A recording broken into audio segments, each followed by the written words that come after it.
Hello guys, welcome to my channel. 2.0.5 changes are finally out, so let's talk about them. Yixuan received some last minute buffs. Fufu, by the looks of it, received some reversions, but basically she's buffed. And also we have finally more information regarding Ellen Jo buffs, how it looks like. So let's talk first about Ellen Jo buffs. She has new attacks within her kit. We'll start with her basic attack, Glacial Blade Wave.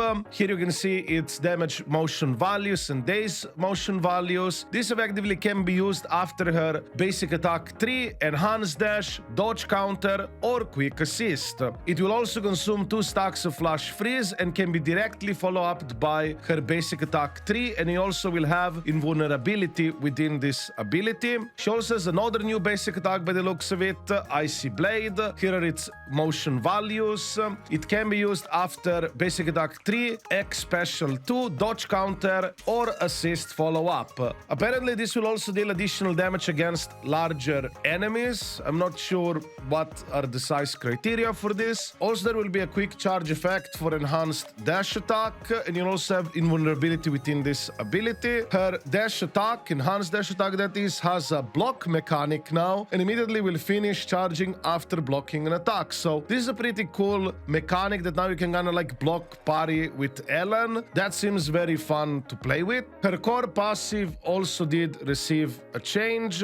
Now her core passive ability will also provide 100% critical rate to her chain attack, ultimate, and the 2 new attacks, Icy Blade and Glacial Blade. As far as I remember, Arctic Ambush and Flash Freeze Streaming already used to be a part of this core skill, but now they added the rest of her kit effectively within it. And also the additional ability has been changed, that it's activated when faction, attribute, or stun agent is within the team, and by requiring a stun agent, it's gonna be relatively easy to get her additional ability active, because before you couldn't technically run something like Lighter plus Astra Yao because she would lose her additional ability, but now you can. So this is a very amazing change, and Ellen seems to be quite up there. Whether she's gonna be stronger than Hugo Vlad, that is something we'll have to see. Now let's talk about Fufu changes, but before that I would like to let you know that a lot of you guys who watch me are not subscribed. If you like to support this small channel, feel free to subscribe. It's completely free of charge. Smile. And now let's continue with the video. So for Fufu, her motion values have been changed. As you can see, her basic attack,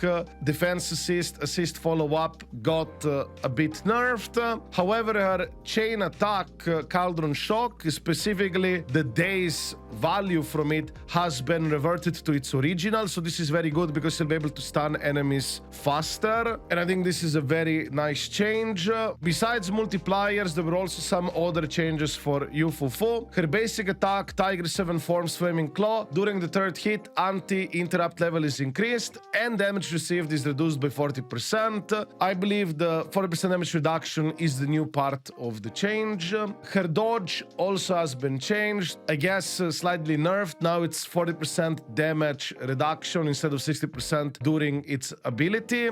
Her chain attack also specified that will now consume 100 might to activate it.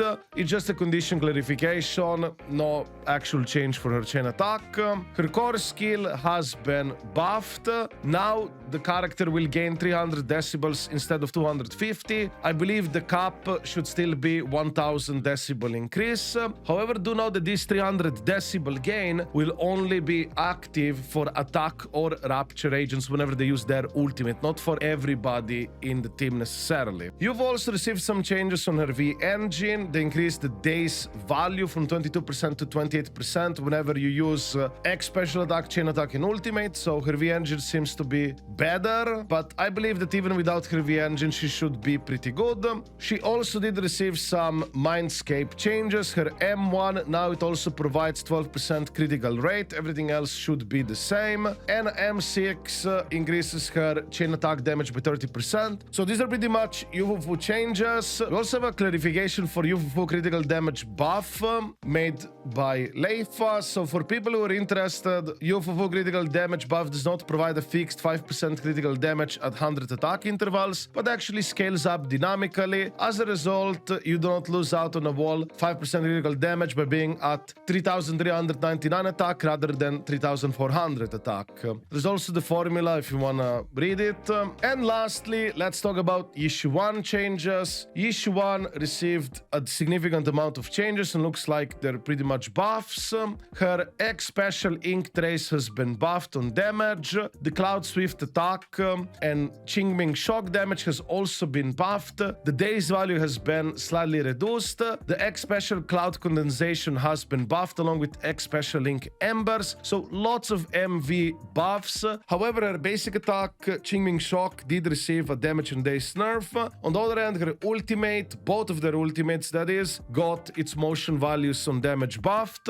So it's overall pretty good for Yixuan. Yixuan also did receive some other changes within her kit. Her basic attack, Zero Strike, during the third and fourth hit, the anti-interrupt level is increased. It's going to be much easier to play with her so you don't get interrupted. Also believe she has a lot of iframes anyways. Her basic attack, Inkwell Cloud Coalescence, will have also damage reduction by 40%. And lastly, we have her special attack. I am not certain if this is just a condition clarification or an actual functionality change, but nevertheless I will go over it. If you happen to know, feel free to let me know in the comments down below. Smile. So basically, if you're being hit at the exact moment of using X special attack ink manifestation, you'll be able to perform a perfect block. And also if you were able to do this perfect block, or if you charge it until flashed, then she will be able to perform an attack that will follow up by an additional talisman attack. Also, her X special attack Cloud Shaper can charge up to 2 seconds. Yixuan also did receive a buff on her M2. Her Mindscapes already got buffed before, but now they buffed it again, specifically her M2. Instead of 1000 sheer damage boost, it's gonna be 1200 sheer damage boost for her X special 1000 layers of talismans break. So effectively, she's gonna be doing a lot of damage if you have M2. After these changes, there is a possibility that Yixuan might surpass Miyabi at being slightly better. Yixuan was already very close to Miyabi prior to this, but after these changes, it is possible. I mean, she is an anniversary unit after all. It's expected of the anniversary units to be very strong. Also, anniversary units in horror games always generally have a strong constellation idol on Mindscape 2, along with their signature weapons. As for Fufu, I think she's in a good place, and over time, she's only gonna be played in more and more teams, because by the looks of it, lighter additional ability has not been updated at all, so he will not have the additional ability for Rupture units, like some of the other stun characters like Pulchra and Kuleda, which did receive that change. As for Panda, Panihu, yeah, nothing changed with that guy, but I hope he's gonna be okay. Smile. But yeah, that's pretty much it for this video. If you have any questions or would like to add anything yourself, feel free to write it in the comments down below. And of course, if you like this video, don't forget to give it a like and all that stuff. Smile. I wish you a wonderful day and see you in the next video. Ciao.